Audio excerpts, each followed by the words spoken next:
Hey, everybody, welcome back. So we are going to go ahead and get started with our Industry Partnerships Subcommittee meeting here on September 27th. We've been working through a lot of things here, and I wanted to just take a little time to just say thank you for all the work. This is moving into our, I would say, second round of recommendations. Past the summer, we're into the fall, and lots coming up here in the next couple of weeks. We will do just a roll call of who's here, and then as people join, we'll add them on. So David, if you can help me. So I'm just gonna see, I see Kristen, Susan, David, and Nigel so far. And then I see that Troy's visiting as well, but those are the ones I see. And we will just keep on going, and then we'll have people as they come. So I wanted to let you know we have a couple of things before we get started. We had a really great meeting yesterday on industry and technology, particularly on some of the GSA Advantage things that we've been talking about within the Acquisition Workforce Subcommittee. So that will be a good recording to check out once we post that there, because I think there are some conversations there that definitely apply to us here. And then also we are looking, and I'll mention this again towards the end, that our next full committee meeting towards December 5th. So we pushed it from November 16th to December 5th, and I sent a save the date this morning, so you should be getting that. There was a couple of conflicts on November 16th, so we went ahead and pushed it back a couple of weeks, and that should give us a little time to sort of get all together for that next meeting. And then the only other thing I was going to say is I'm going to turn this over to Kristen here in a minute to get us started. But yes, the other thing I was going to say, we are continuing to wait for guidance from GSA on potential shutdown procedures. And then I'm kind of monitoring that. We should be able to provide that tomorrow. Just in the event that there will be a shutdown, some procedures.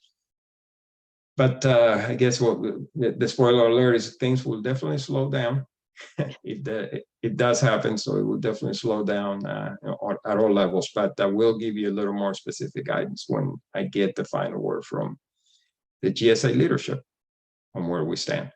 So with that said, I already did the roll call for the folks that are here, and then I'm going to pass it on to Kristen. Great. Thanks, Boris. Appreciate that. Hey, good afternoon, everybody. We've got a small group today, but small and mighty, as I like to say. I sent you out some notes yesterday, so we're going to talk a little bit about the recommendations and where we are, and then how we want to go forward. So Boris, would you mind calling up the sheet? I think it's easier just to use that for everybody. I will. I'll do a couple of things. First, I'm going to put it on the chat window. Oh yeah, thanks. So that they can go in there. I'm not firing on all cylinders today.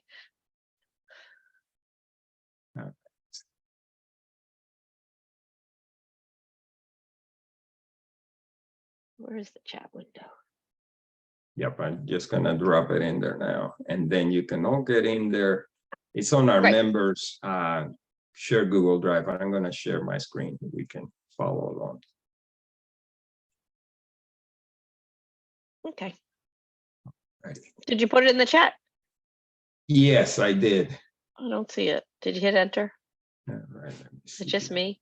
That would be good. Yeah, I don't see it yet either, Boris. Okay.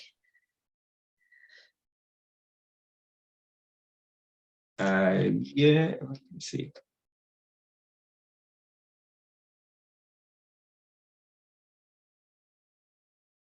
There it is. Thank you. Thank you so much.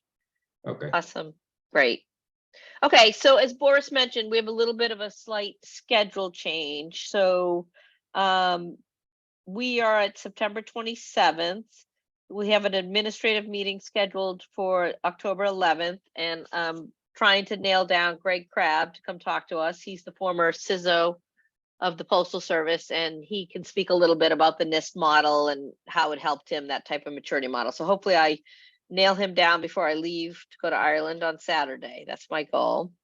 And then we have a public meeting on October 25th, and I have tentatively secured John Braze, who is a managing director of a venture capital fund that deals with innovative and emerging tech. And he's got a lot of insights on why the startups and the emerging tech companies find it difficult to work with government, and also has an interesting perspective from the investors' viewpoint on why they tend to steer away from government. And he's got some ideas for some of our challenges and things. So I think you guys will find him to be a great speaker. So hopefully I get him nailed down. And then we would have the November 8th meeting, because the and Boris, did you check my dates? I get so confused. And then we would have a public meeting. That December 5th is the public meeting for so would we have another public meeting for the subcommittee prior to December 5th? I think we might, right? Actually, that's an option. We could, if we wanted to. I don't think we have one scheduled, but we can definitely do more. We can do more admin meetings for sure. Okay. So we will have the flexibility to add another one if we need. All right, maybe we'll add another admin just to get the work done for the December 5th meeting. Okay, that makes sense. that would be good. Yeah. Okay, let me just make a note.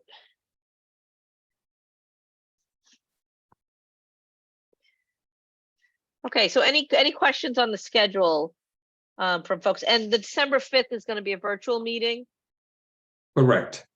Okay. It'll be the same format that we've done our virtual meetings, so 1 through 4:30 p.m. Eastern time. And then one more word I can say about the December 5th meeting is we are looking at having a couple speakers to come in the front end of the meeting. So we have someone from HP, and then we also have someone from the Harvard Kennedy School of Government. They're doing some interesting research on state and local sustainability efforts. So those are two speakers that we're working to confirm for that date. Not confirmed yet, but that's oh, well, that sounds super interesting. That sounds great. Good. Okay. So any questions or comments? Has anyone else geared up any speakers or has any speakers they want to gear up for any of these meetings?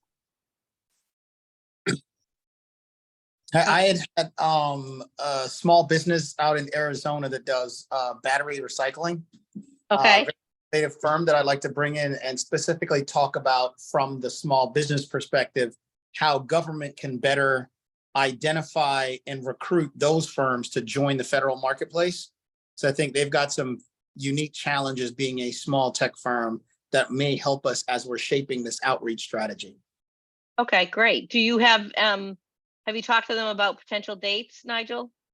Not dates, but I will forward you. I think Farad was on the email chain that I sent. So let me forward that to you and it'll have their contact information, but nothing's locked in. I kept it open. Okay. So they're available whenever we need them. Okay, well, I would say at a minimum like this, we could have 2 speakers on this October 25th date, if that would work. Mm-hmm. Yeah, sounds good to me. I'm open to it. Yeah. Okay. All right. So do you want to coordinate with them on that? Yep. I'll loop you into the email chain. Okay. So October, we'll try it. Then we'd have 2 that are on that subject matter. That's great. Thank you. And this is Daryl. I sent an email to Farad and Boris about the executive director of AEC Unites. So that's in the architectural engineering and construction area of minority firms and their barriers to getting into federal government. Okay. Okay, and was Farad going to follow up? I guess I'm not sure what the next steps are. Well, they asked for speakers and they told me to put it in an email. Okay. Sent it to them. I can send you a copy of it. Yeah, that'd be great. And then also, yeah, I guess the one thing I would ask, if any of you have personal contacts where you'd prefer to coordinate, sometimes the person, if you know the people, if not, Farad and I can coordinate, whatever you find most useful. No, I know this person, the executive director, and she's already agreed to do it. So okay. Do you want to look at November 8th? To hear from you all whether or not you wanted her to do it or not. We want anybody to come speak with us, Daryl. We, Okay, do okay. you want to I see can if she's, ask her about November the 8th. yeah, that'd be great. Okay. And then Thank you. one other thing I will say is Stephanie and I will be glad to coordinate some prep meetings we could have with the speakers so that we can give them more context as to the work of the subcommittee. So when they come to speak, they'll be better prepared. So we'll be glad to help with that as well. As we lock them in, then we can help facilitate those conversations. Okay, great. And Kristen, I have a couple of feelers out with folks in the private sector on the NIST cybersecurity model. So I think it might make sense, like maybe if you and I can jump on the phone with them and figure out whether it makes sense to try to include them in an October 11th meeting with Greg or just gather information from them on the phone. Okay. Okay. Yeah, I'm a little squeezed for time because I'm leaving Saturday and I don't come back until the 10th. Okay, good to know. Good to know. Yeah, sorry. Okay, I lost the Zoom call. You guys can still hear me. I just can't see Yep. anything. We can, Okay. yep, we can see you. We can see you and hear you. I can't see anything. Okay, get back to the file. Okay, great. So that's wonderful. I will summarize that in some notes to put out after the meeting.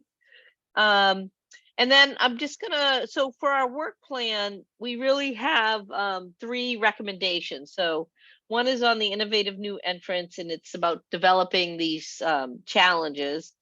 And the second one is around the maturity model, which we've had some discussions around how deeply we want to pursue that, given just kind of the feedback we got from GSA. And it's really one of those things you got to have a strong sponsorship for. So we may kind of just refine out that recommendation and leave it as if people want to pick it up and run with it, but more discussion on that.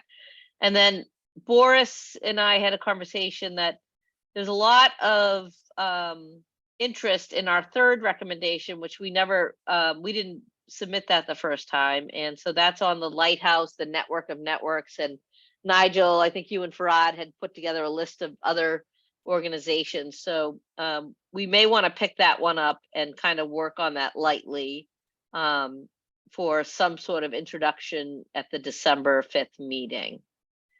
That's community navigators. I'm sorry? That's community navigators. How do we get to the folks on the ground in these environmental sustainability group? How do we get to them? And leveraging a structure similar to what the SBA has in the community navigator program, but have it tailored to our specific environmental and sustainability needs. Okay. Yeah, so Nigel, just for taking some clarification, notes. when you talk about community navigators, that's an existing program that's SBA runs. So you're thinking that's a great template to Yes. follow for this lighthouse idea. Yes. Okay. Right. Instead of the government trying to find 1,000 companies, I'm just making this up, but instead of the government trying to find 1,000 companies and reaching out, who are the trusted advisors that those companies work with? Who are the trade associations and membership organizations? What are the places that they go already, right? For technical assistance, for advice, where do they go? And can we reach those those groups of entities for them to then reach out to their networks, because they already have a connection to understand, regionally, what's going on in New Mexico and Arizona with regards to solar, right? What's going on in New England with regards to R&D. They can help us find those smaller, more innovative companies that aren't considering going to the federal marketplace. And then they can also serve as those technical assistants to give them what they need, maybe, assistance with regards to paperwork and things like that, that are scary to a lot of businesses that do great work, but don't want to have to deal with the regulatory challenge of coming to the federal government. Yep, exactly. And I think, maybe we could spend a few minutes brainstorming on that, because you brought up one, which was regional, right? State and local regional that helps drive the resiliency. But what might be some other, for lack of a better term, affinity groups that we would want to be tapping into? So we have trade associations, and you could have trade that deals with like climate. You could have trade associations that deals with small business. So there's multiple groups out there that multiple types of groups, I would say, that we want to kind of be inclusive of. Mhm. If I'm making any sense. Construction, environmental remediation, even products like office products or things like that. Yeah. Yep. Technology. And what do you call like stuff that maintains in buildings?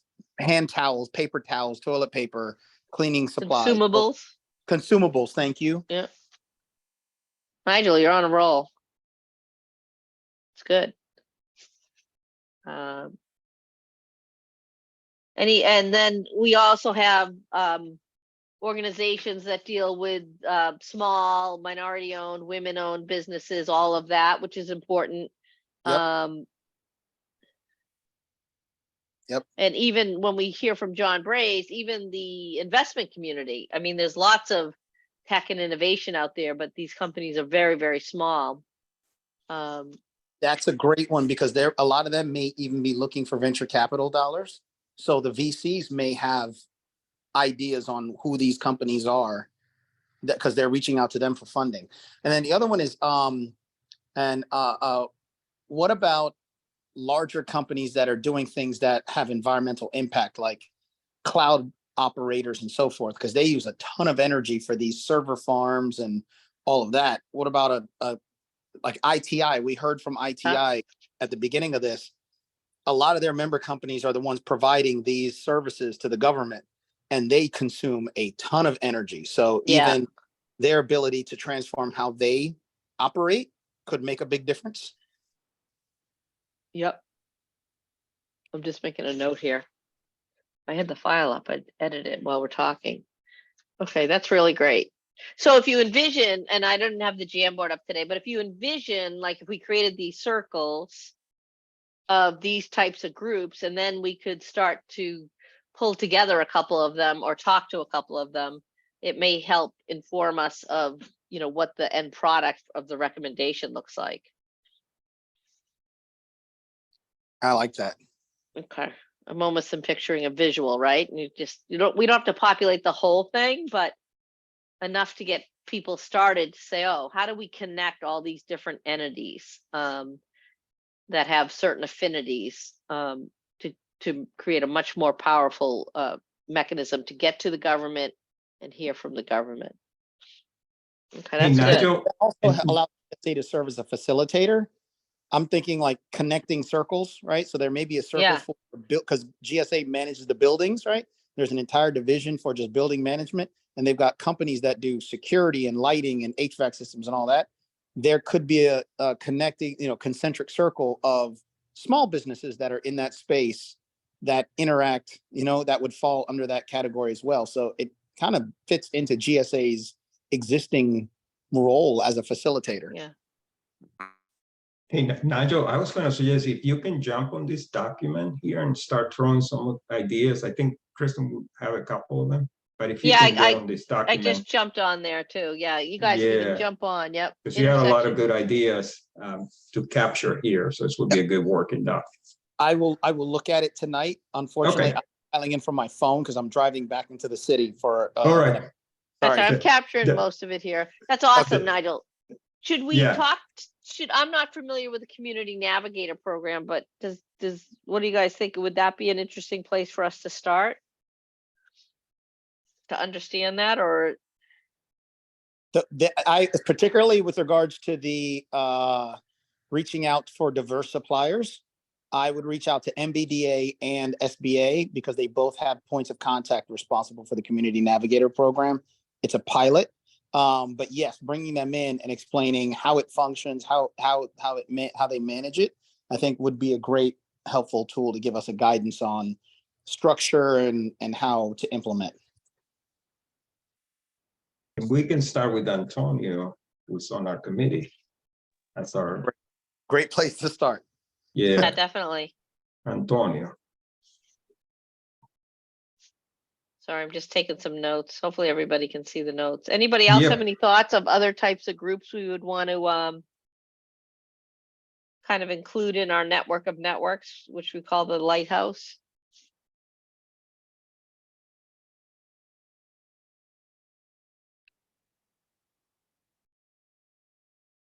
And here's where I'll chime in, Kristen. I feel like if you as a subcommittee can pull together, or maybe a task group within this subcommittee, pull together even a starter list, that would be helpful to GSA. I can guarantee you that, because this is the kind of thing that Yeah, will be helpful in their outreach. I know Maria's not here today; she's out of town, but Okay. even a starter list would be helpful. No doubt okay. And about I it. think we have some, right, Nigel? I think you and Farad put together a good list of the Mhm. small minority owned business type organizations, but we can then expand it and do some research. And actually, like John Braze from Mere Capital, he may that may be one of the questions we have for them. What circles or affinity groups does the startup community use? Because I'm sure they have their own groups that they are dealing with. Yes, and GSA has a GSA, I guess, Federal Advisory Council. It's not a GAP FAC, but it's some type of FAC, specifically on cloud. So reaching out to them would be helpful. Like who are their members? Who are the members of that committee that are giving advice on cloud? Because there's some overlap here with the sustainability and environmental impact. Yeah, and I think this new committee stood up back in May. They started, and it's a smaller committee, and I think it's cloud security. I need to check.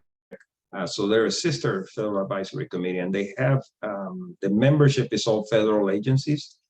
I think there's like a dozen agencies that are part of that one. But I haven't talked to their DFO in a while, so I'll definitely follow up with them to see what topics they're getting into. But I believe it was cloud security.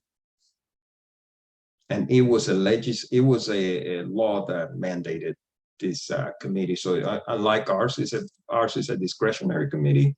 That one was one that was mandated by law. Okay, that's good.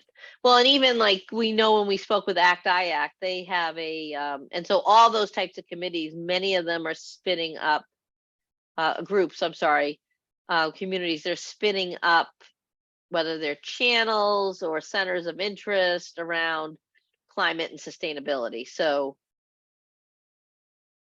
I think for ACT-IAC, there are 3 areas under their climate group. One is cloud computing and the energy.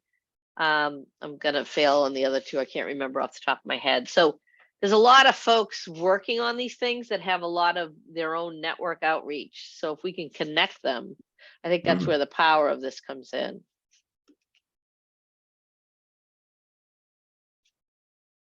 Okay, so what would be some next steps here from the team's perspective?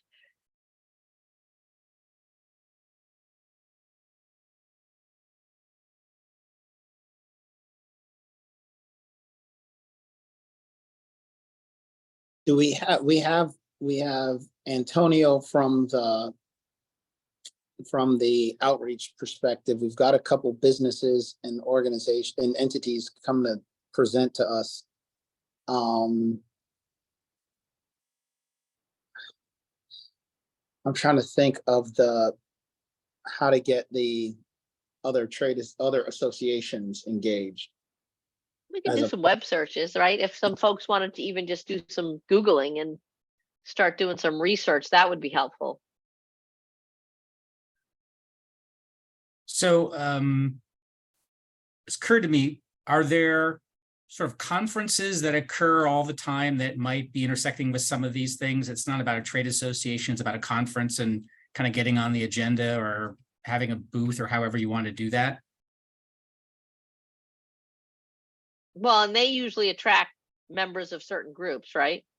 Well, that's The kind of big the ones? question I have. Yeah. Are there conferences and things like that say aren't necessarily, there are lots of privately run conferences on topics that aren't trade associations specifically, because that's kind of their business.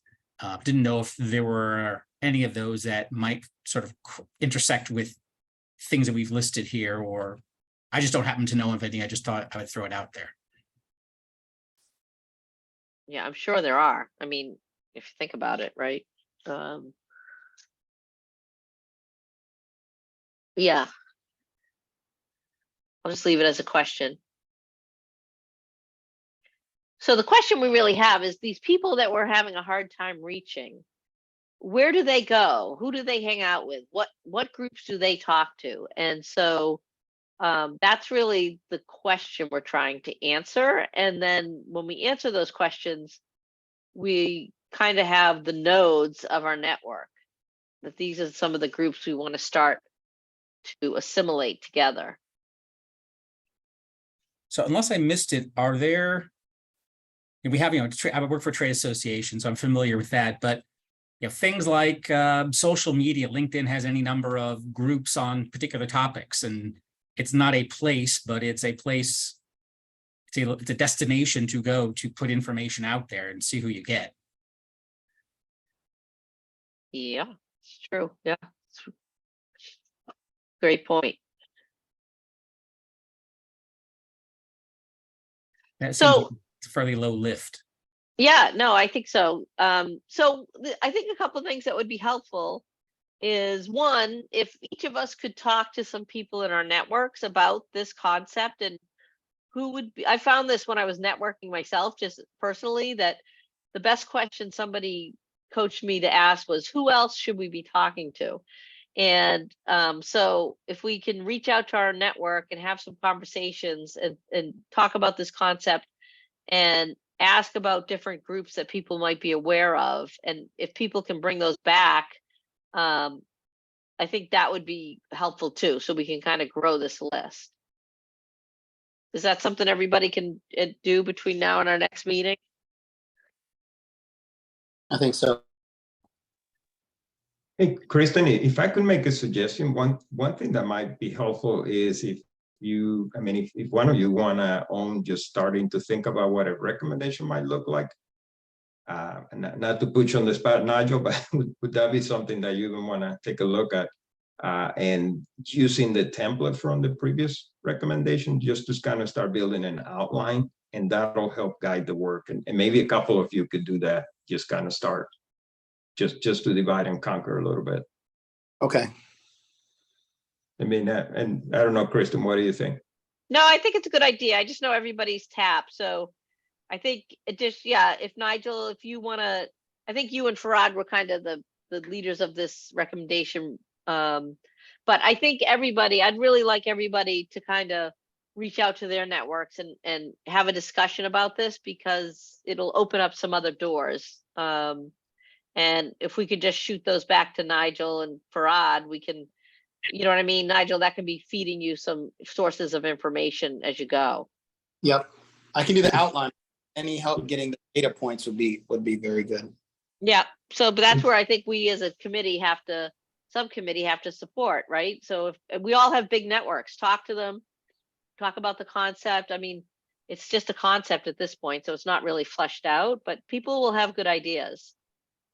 And one thing I'll do, just logistics. I'm sharing the Google Drive, so I created some task group folders, so I got the Lighthouse task group, and I'll drop some templates in there, Nigel. Okay. From the other recommendations, so you could use it. I mean, there's the one that you all developed for new entrants, but the one that we really like is the single-use plastics. I mean, it's a different topic altogether, but just the layout of that one was really resonated, and it's a pretty good template. So I'll put it in there, and you can play with it, as you start working on an outline. Okay, sounds good. All right. Okay.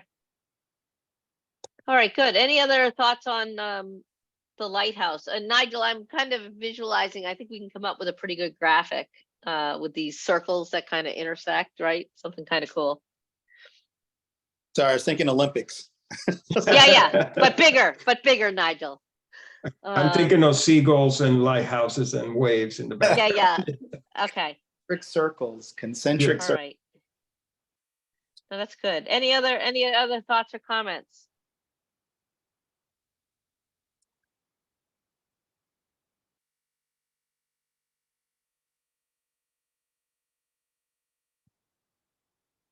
Okay. All right, let's go up and just talk a little bit about the sustainability, the climate model, and then we'll go up and talk about challenge.gov, because I think we're going to spend some time on the website, maybe take a look at challenge.gov. So this is kind of I'd like to have some discussion around the maturity model, and that we put forward a pretty good recommendation with some concepts and ideas how to go forward. If you recall, our feedback from GSA was kind of, oh, look, let's look at commercial, let's look a little bit at some other things. But this is a pretty large recommendation, and my sense is the scale and level of effort of it, they're not quite ready to take on. And I just don't know if it makes sense for us as a voluntary committee to be kind of continuously churning this recommendation without actually putting a maturity model together. So my thought on it was to maybe kind of, if we can get Greg and somebody from NIST, great. And I think we can beef up the benefits of a maturity model for climate and sustainability in government procurement. And then kind of close it out, not close it out, but just kind of refine it and let it lay where it is, versus us kind of just kicking this can down the road. But I certainly don't want to speak for the group, so I'd like to get some other folks' input. I'm going to jump in here if you don't mind. Yes. All this brings to mind both the ongoing, I guess, reorganization of FAR, Federal Acquisition Regulation, and also the newest executive order to use the social cost of carbon in budgeting, which I think is really relevant to procurement to the extent that you have to account for it in what your budget for procuring things is, especially if you're going to go in a climate direction. Do you think some of that is going to make the maturity model recommendation not moot, but they're going to kind of have to start down that road anyway? Is that something that we can help with, or is that kind of taking care of the issue for us? I'm not certain how that plays into it. Yeah. Yeah, I guess the way I would see it is if those things become required, I would see the maturity model as I would envision it would be like, well, say a new requirement comes in and nobody even knows what it is. So you teach them, you give them, point them to resources on how to learn more about it, then how to do it, and then how to actually be a leader in that field, right? Because versus just leaving everybody up to their own devices. So that's how I kind of see a maturity model or framework. It can be updated, with changes and requirements. And if you think about the NIST model, there were cybersecurity requirements, and what happened was, like, people couldn't get up to speed fast enough, right? Like, you needed to get a whole ecosystem up to speed on this. And so by galvanizing around the maturity model, people could say, okay, I need to do this first, and then I need to do this. Now, they probably could have went out and consulted with people to get that same information, but that's how I kind of see the maturity model. But again, it's a lot. It's got to be something in my mind that somebody has to really sponsor and invest in and set the standard kind of out there and raise the flag for the community to see it and then work towards those things. Yeah, and I agree with you, Kristen, and that's where in conversations with GSA, where they look at it, is this something that OMB, OFPP would own, or even the Council on Environmental Quality? They came to speak a couple of meetings ago on what they're doing, and I think that's, and then also there's the group ITC that they came to speak very early on when we started meeting, and they have been working on something like that. So that's where, and I think I agree with David too, that there's going to be a kind of a forcing function coming eventually, but those things do take time. And it's just a matter of whether this is something GSA could pick up and run, or they will have to work with OMB anyways, and outside groups, EPA potentially. So that's where there may be a little bit of a hesitation to pick something like this up, just looking at it from that perspective.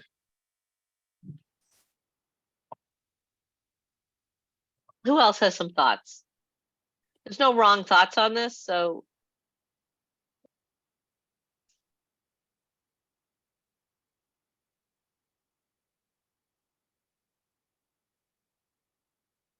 I can't see the people anymore.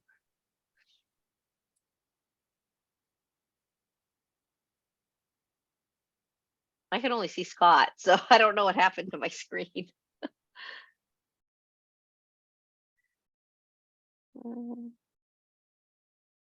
Oh, there you are, Laura. Any other thoughts? Anyone against the philosophy of kind of refining it down to a, God, I hate to say close, but like a final recommendation? Any thoughts? This isn't our final, right? So we're just doing another in the series. No, we're basically gonna say, like, we're not gonna, we can't just continuously, in my mind, spend time incrementally going after this. Like, this will be a very heavy lift if, depending on how much GSA is thinking that we're gonna do. So I don't know. We don't seem to have enough bandwidth to, you know what I mean? Like, to make progress. And so if maybe it'd be better to get the challenges done, and seeing that GSA really liked the lighthouse idea, start to get that one picked up. Now, if we get asked to come back to it, we always could. Right. So this is about diverting your efforts away from this to the other two areas. I think that's the idea here, that put your Yes. efforts into the new entrance and the lighthouse versus the maturity model. I think that's the idea on the table here. This is Mamie. I have a comment on the maturity model. So assuming I understand it, this is more the learning curve, people up to minimum knowledge level or some certification aspect. Then I Yes. would, okay, then I'm thinking about where is academia in the process. So going back to GSA and the buildings. So George Mason University had a facility management certification program. And then IFMA, I forget what they were called. You could sit for a test and actually get a certificate in it. So I can see academia plan. I can also see some leverage, as we mentioned, EPA, GSA, defense, some of the big groups coming together, especially leveraging resources that everybody needs a basic foundation, and then there's a branching off specific to your area of focus, probably. Agree. Yeah, exactly. And so, like, in some of the basics before you even get a certification is does everybody understand the language that's being used and what it means? And then how do you actually do it? Most of what we're talking about from a climate and sustainability is a requirement, right? Like we're hearing the government say we're going to have more requirements to help move the needle here. And so how do you bring the industry up to be able to comply, right? So that they can participate in the supplier pool. Right, Because so it can be analogous to, so I'm gonna back in it this way.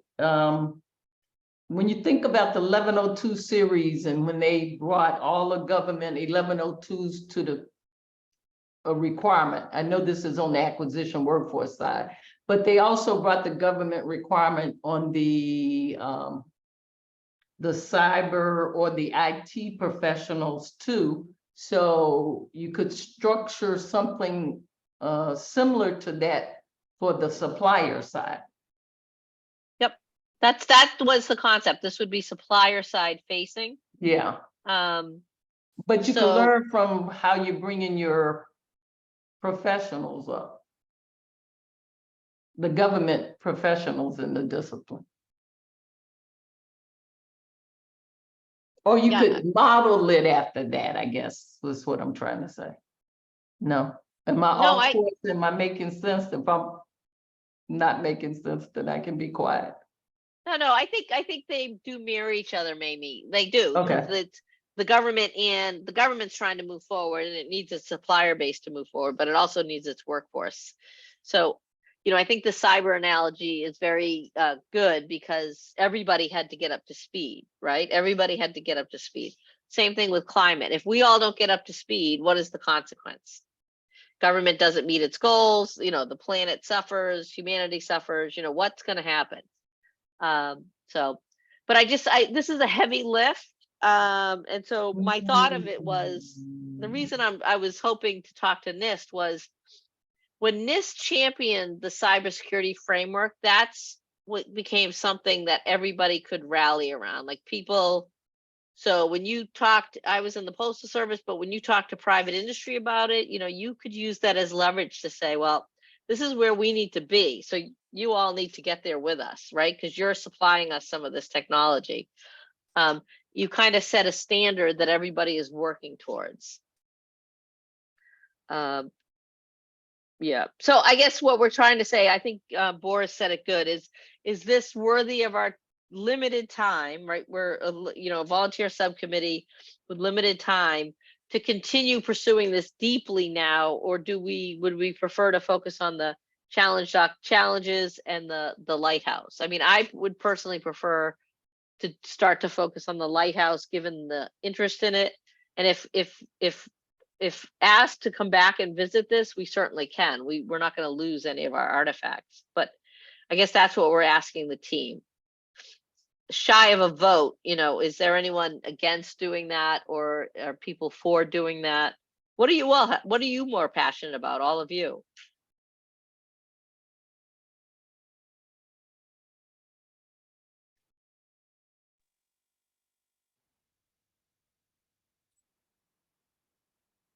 I think I'm pretty clear on the outreach side. This is Yeah. Nigel. Definitely. I'm pretty clear on that part. Okay.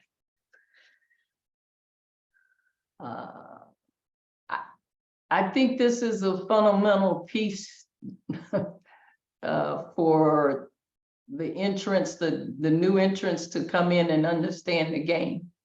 Okay. Yeah, it's not enough just to recruit them. It's also about retention.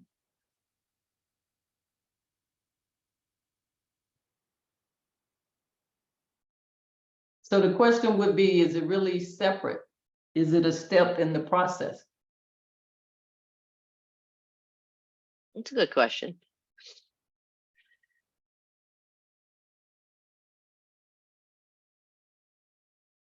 That's a good question. So if you're like out into outreach, recruiting, onboarding, right? This would be helpful for somebody new to working with the government and not as proficient in climate regulations, the direction the government's moving relative to some of these requirements. This would be helpful. Well, I mean, I think like the way I look at it too is just because we don't pursue it right now doesn't mean we can't pursue it again in the future. We don't have a lot of change in status on this from the time we presented in May either. We haven't had a lot of uplift on this recommendation. It's been difficult to get speakers, and so if we could, my thought would be maybe get some new energy around the outreach that everyone seems, and if you recall, it was very close. The top three were numerically very close together. And I think we definitely want to try and produce a couple challenges because that goes after new entrants as well. Hey, David, go ahead. Oh, you're on mute. Thank you. Is anyone here also on the workforce development or acquisition workforce? And I'm just Kristen is. I'm just wondering how, I know that we often have things that are intersecting between subcommittees. Is part of this intersecting with what they're doing, or is it not? I would say it is a little bit, wouldn't you, Boris? Yeah, because a little bit, yeah. They're looking at these new requirements and how do you equip the workforce to be able to support these initiatives, not just, Yes. so they have to have a general understanding. So that basic knowledge, nomenclature, taxonomy part, I would say is very similar. Mhm. Yeah, and I agree. It gets to a little bit of what Mamie was talking about earlier. So there's the training element, definitely been very heavy in the acquisition workforce, but also the tools that will make life easier for the acquisition professional to buy sustainable products and services. So yeah, I think there's definitely a touch point with the acquisition workforce. I don't know if Stephanie, you had any other, oh, you're on mute.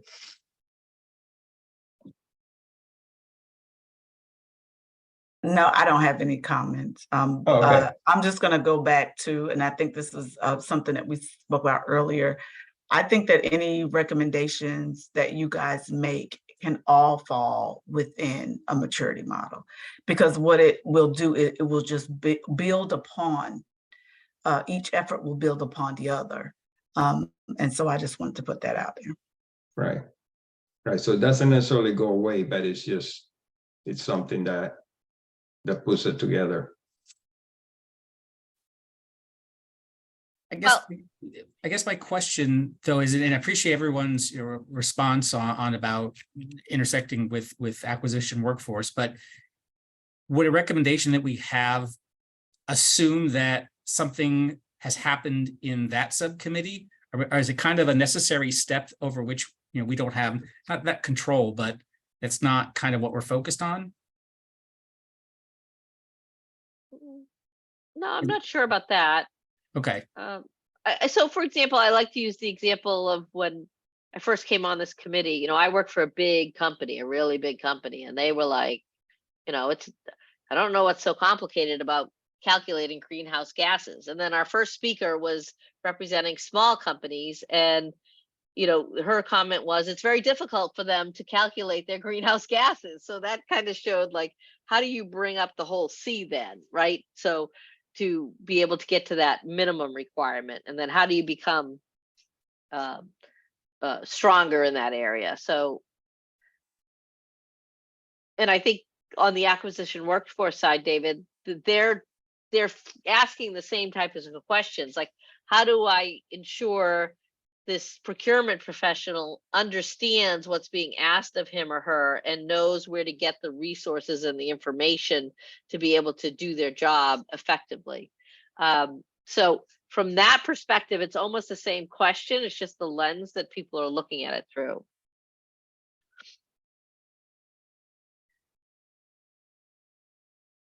So one of the things we could do is we could, and I'm willing to take this on, is to kind of frame this out a little differently. And so I'm kind of taking to heart what Mamie just said about, and maybe what we focus on, instead of trying to do the whole thing, is maybe we focus on, for lack of a better word, this crawl element, which is the basics.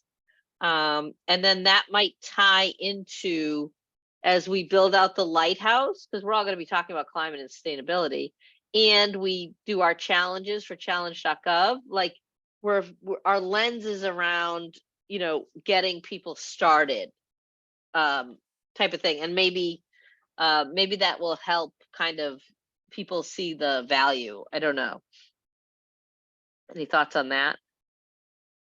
Versus trying to eat the whole elephant at the same time.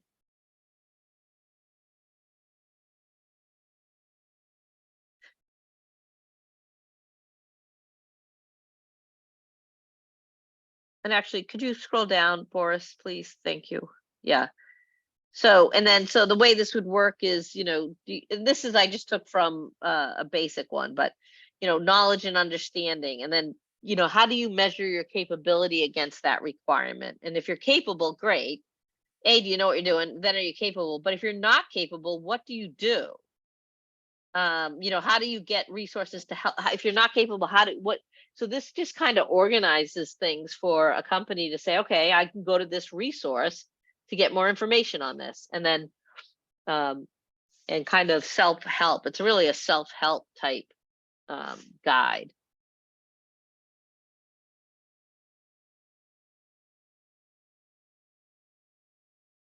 but I also know we're very resource constrained and time is, so,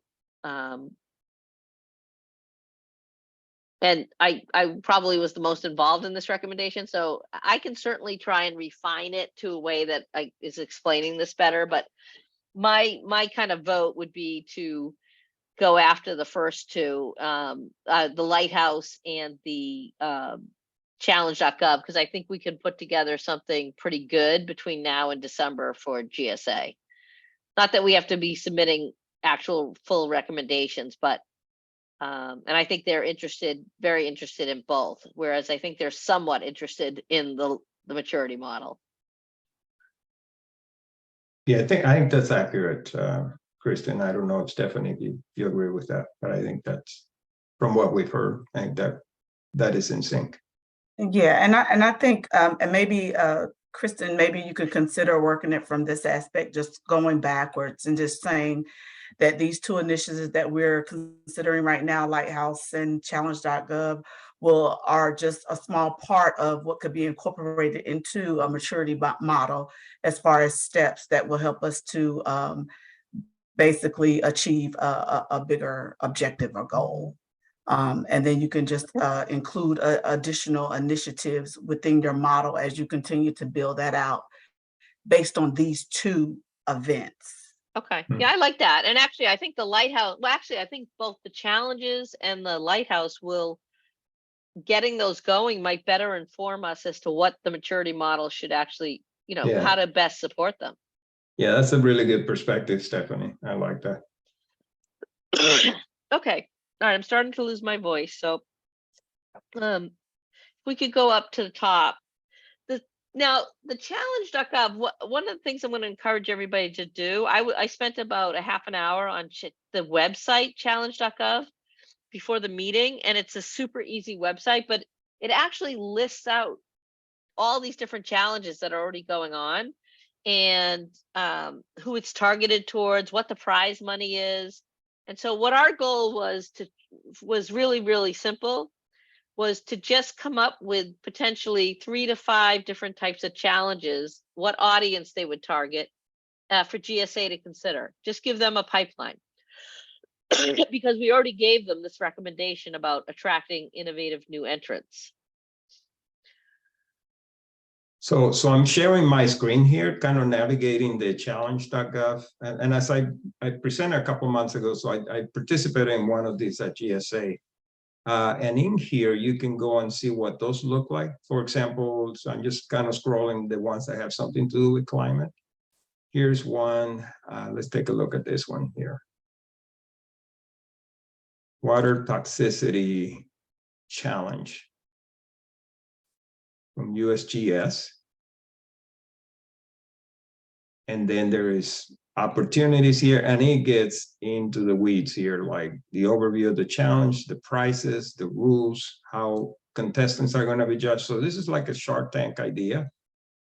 And then this particular one looks like they're into phase 2, and you can see money here associated with this. So this committee will not be running the challenge. You'll be basically making a recommendation to GSA, hey, we think it's a good idea that you run a challenge on this topic. And then you could help kind of frame what the challenge could be. So there's tons of them, and definitely I encourage you to spend some time just navigating through this. And these are federal agencies. So every one of these challenges are run by federal agencies, and they're open to the public. Anyone can participate in these challenges. All types of challenges here. And then in here, there's a number of resources where you can go in and give you a little bit of how to navigate this, like if you're an innovator or if you're a manager. And so you can sort of navigate that. There is also case studies here that there will be challenges that were conducted in the past. And then you can kind of see what was done before. I make you busy here. Just going down to the. Yeah, no, it's super interesting website. And then, so, like, I don't think this has to be harder than it is. Like, when we talked about targeting innovative and new entrants, if we went back and read our recommendation, you know, just conceptually, what type of challenge would we want to recommend to GSA to potentially run? And I think what this framework does, it just gives them an idea of how it would work, and then how could you tee up some challenges. So for example, because I had a call with the guy who's doing the sustainable textiles, you know, could we promote a challenge on sustainability in textiles? You know, I have no idea what the cash prize would be. Could we look for companies, Nigel, to your point, that are doing environmental remediation in certain area, and that could be one. Could we do one that targets academic institutions? Because I think I saw some academic institutions on there too.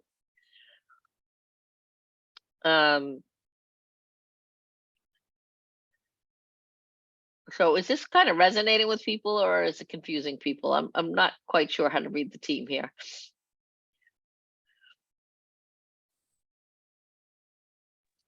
I think particularly with the outreach side of things, I think categorizing it the way you just described actually helps us identify and be very focused on what exactly it is we're asking for, because these different communities have different things that they bring to the table. All right, so the academic community is going to be very different from your construction, environmental remediation businesses. Yeah. That's a good idea. Yep, I agree, Nigel. I was just thinking about the acquisition workforce committee though, too. And they're doing, I think they're focusing on technology that can enable the procurement professional. Yeah, so yeah, exactly. So it's just how do we make it easier? I thought they Could were that be focused a on challenge?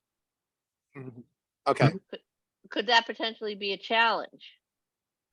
Yeah, absolutely. Like the use of artificial intelligence in facilitating the acquisition of sustainable products and services. I mean, I just threw a generic one. That's an idea that could possibly be a challenge.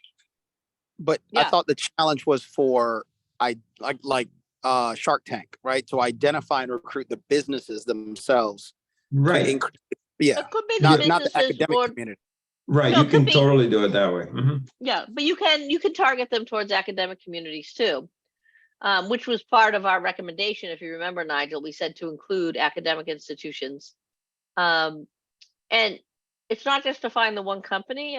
You know, by doing the challenge, you actually you'll see the beginning of a community, because you'll see all the applicants come in, right? Which I think is valuable, not just who wins, but the fact that, oh, where are these companies located? Where do they kind of start up? Who are these folks? Who do they talk to?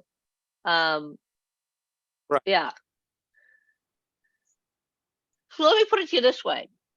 If we were told, GAP FAC IPS subcommittee, you have $800,000 and we want you to come up with a challenge. All right, Daryl, that made you smile. What I want you guys to be thinking about what that might be. And I think this is all we need to think about is, what would it be? Why would we want to do the challenge? And, you know, and actually the other three columns, if we just stick with challenge.gov, you know, GSA can set the prize money and the champion. What I was thinking here is sometimes a challenge might need a different agency to champion it, but we could just stick with GSA and really stick on procurement, sustainability, climate risk mitigation.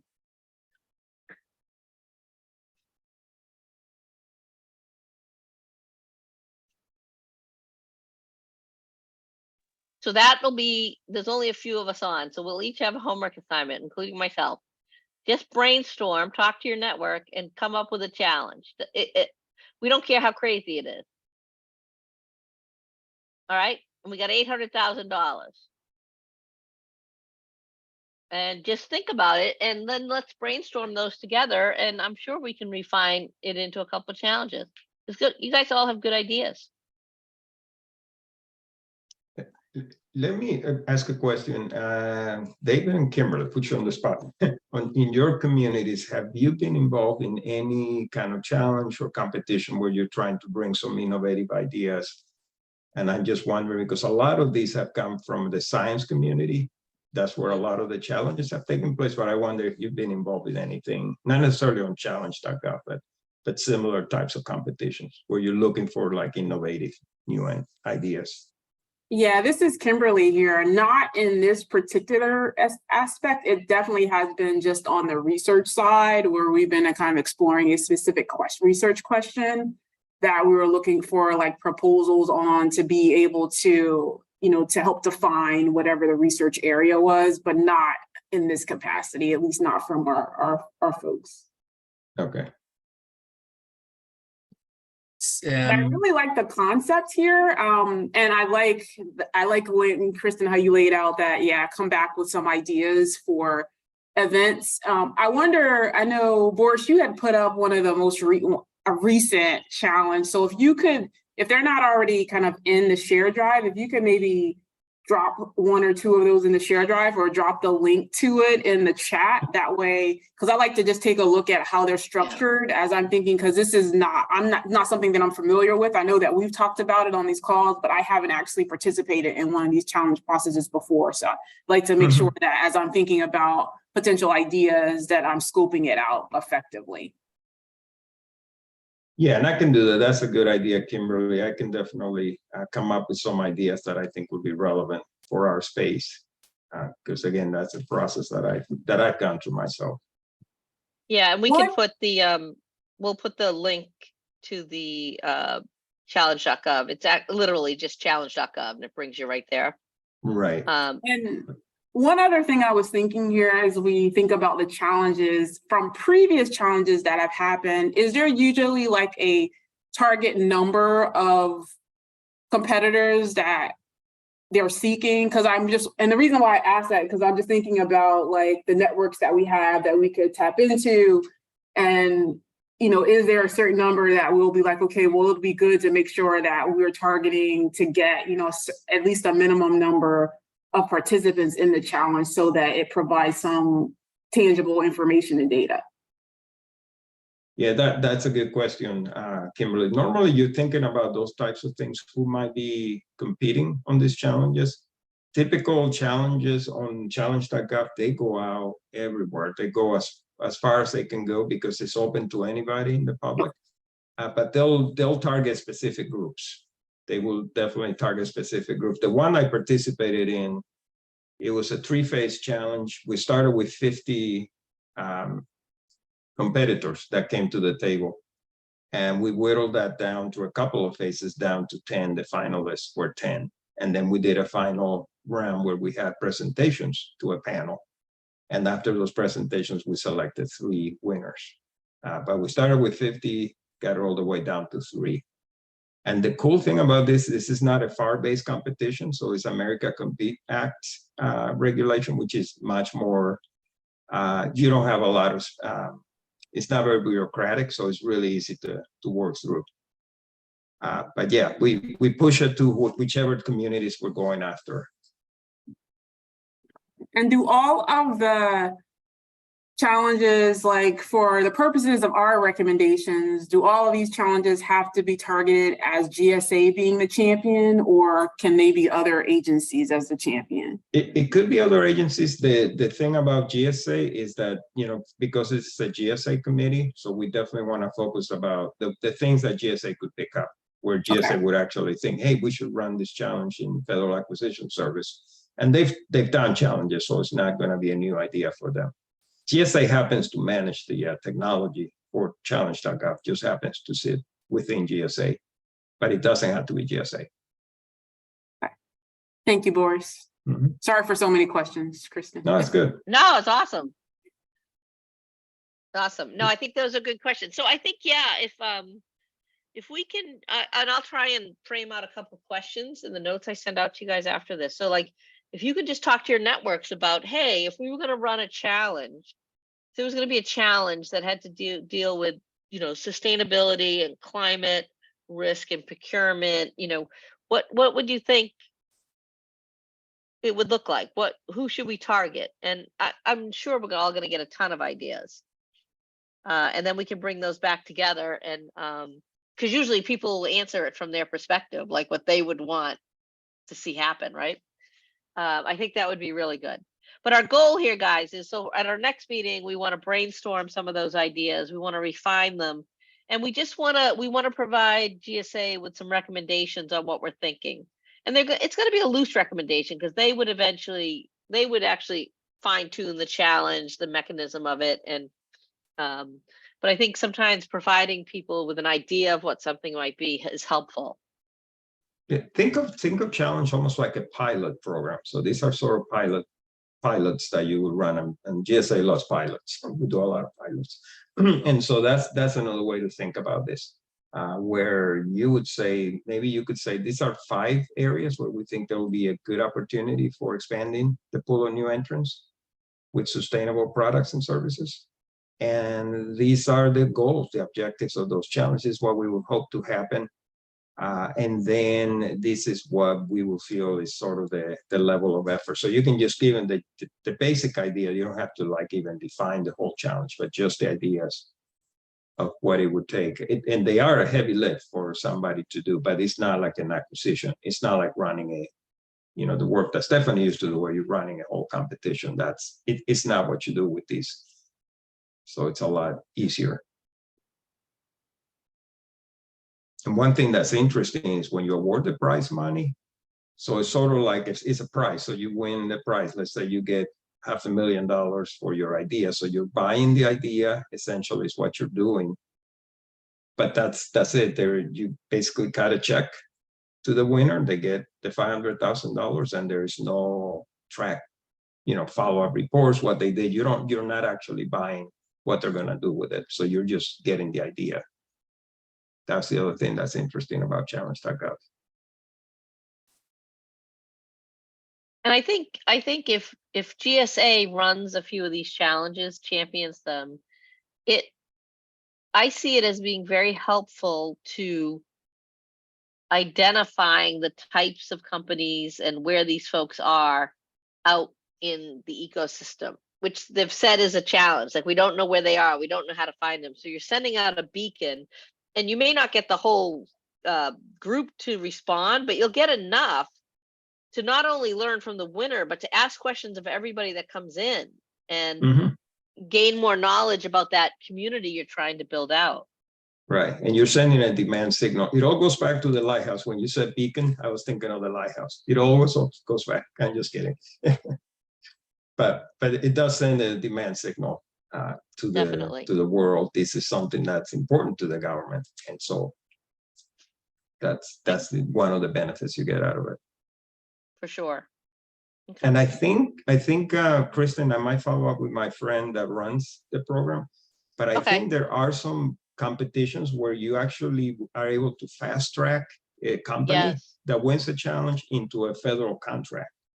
So I think there is a way of doing that. That's kind of a new thing that wasn't there when I was doing the challenge a couple of years ago. And that might be an interesting way to frame these. Because we're talking about new entrants. So if you win this competition, you might be able to fast track them right to a federal contract, which is pretty cool. When she said it, it's like, wow, you can do that. Yeah, that'd be great. I mean, and that might be, we might want to steer that, like where we have prize. Right. We might want to steer our challenges that we recommend towards onboarding, improving access, not just money. Money's always good, but you know what I'm saying? Something that really aligns with our mission statement. Okay. Well, that was good. All right. Let me, I think we could probably, speakers, I just added that. So we're still looking for somebody from NIST. Troy's working on that from us. I'm going to firm up Greg for the 11th. And Daryl, you're going to talk to your contact about the 8th. John Brace has committed to the 25th. And Sim is, he works with John, so I don't know if he'll be available, but I'll continue to work on that. Super interesting. This company's super interesting. So Very good.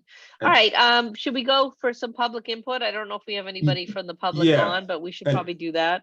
And a couple more actions I'll take. So I will drop some templates for Nigel on the lighthouse so that he can start working on a lighthouse. Now that he's not here, we can talk. And Yep. then I will also come up with some good examples of challenges and put those links in our folder that I created. So that'll be a Okay. good repository.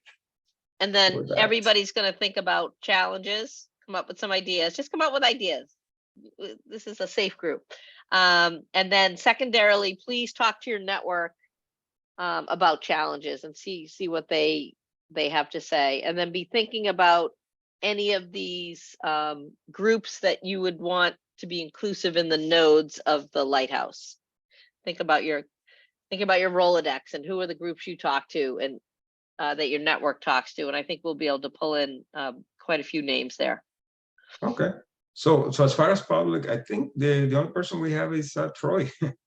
Troy, do you want to chime in on anything that you heard today, or just insights, thoughts that maybe help the subcommittee? Yeah, great, and thank you. I somehow had like lost my Zoom screen and was desperately searching for it so that I could chime back in here. But yeah, no, thank you so much. Kristen and I agreed, like this seems the right direction to go in. I agree it's worth doing just a little more due diligence on the maturity model just to kind of maybe shore up our argument that this is a good idea. Yeah. And then think of ways it ties into ways we're trying to help educate and reach new entrants.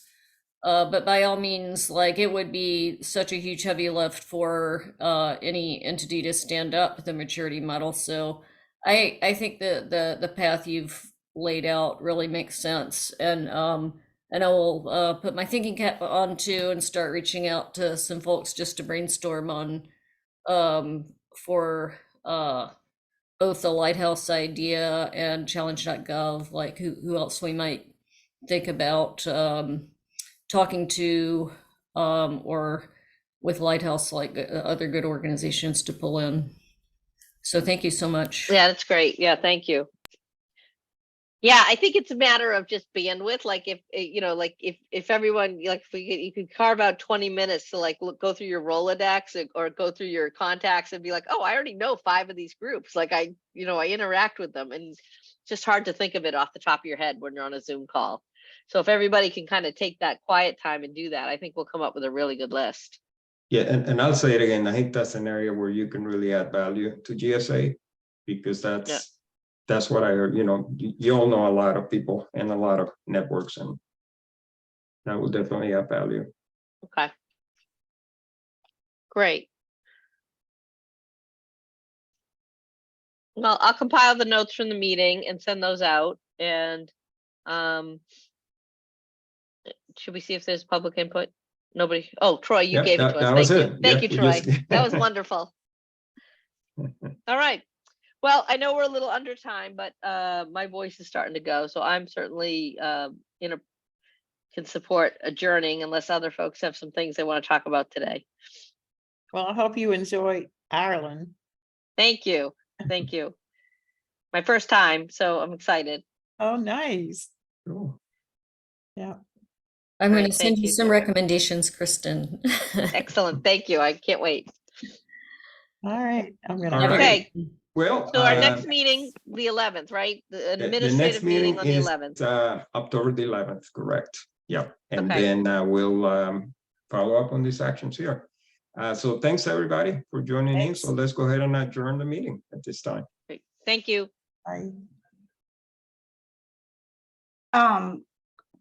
Boris, since Yeah. Kristen's already dropped, I'm gonna reach out to Farad and I'll wait. Oh, here he's. Okay.